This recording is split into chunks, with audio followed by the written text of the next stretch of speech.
ఈ ఆత్మీయ పంద్యాన్ని తుదముట్టించారు, ఆత్మీయ యాత్రని తుదముట్టించారు. కారణం తెలుసా? వారు దేవుని ఆత్మ కలిగి ఉన్నారు.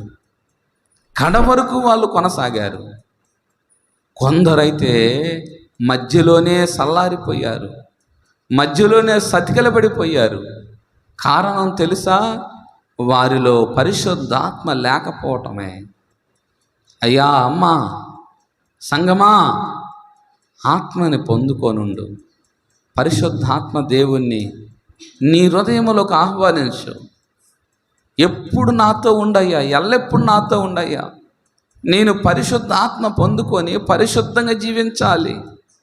అయ్యా, నేను సత్యంలో ఉంటున్నానేమో, ఇంకా సర్వసత్యంలోకి రావాలి. నేను సర్వసత్యములోకి రావాలంటే సత్య స్వరూపయోగం నిన్ను నేను కలిగి ఉండాలి. యేసయ్యా, సత్య స్వరూపివైన నిన్ను నేను కలిగి ఉండాలి. నాకు సహాయం చేయండి ప్రభువా అని ప్రార్థన చేయండి. 2 విషయాలు మనస్ఫూర్తిగా ప్రార్థన చేయండి.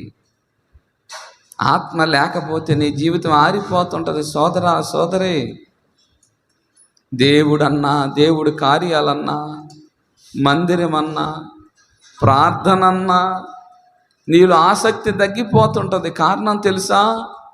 పరిశుద్ధాత్మ నీలో లేడు.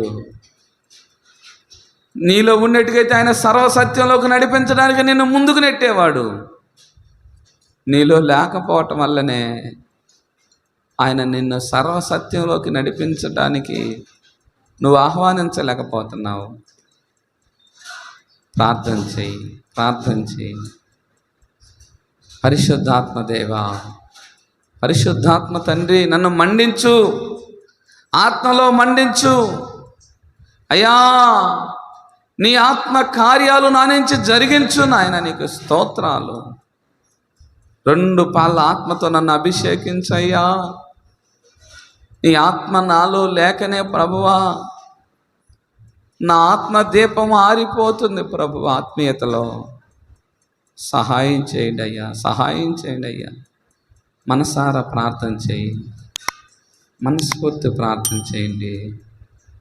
పరిశుద్ధాత్మ దేవుని ఆహ్వానించు. ఎప్పుడు నీతో ఉండటానికే కోరుకో.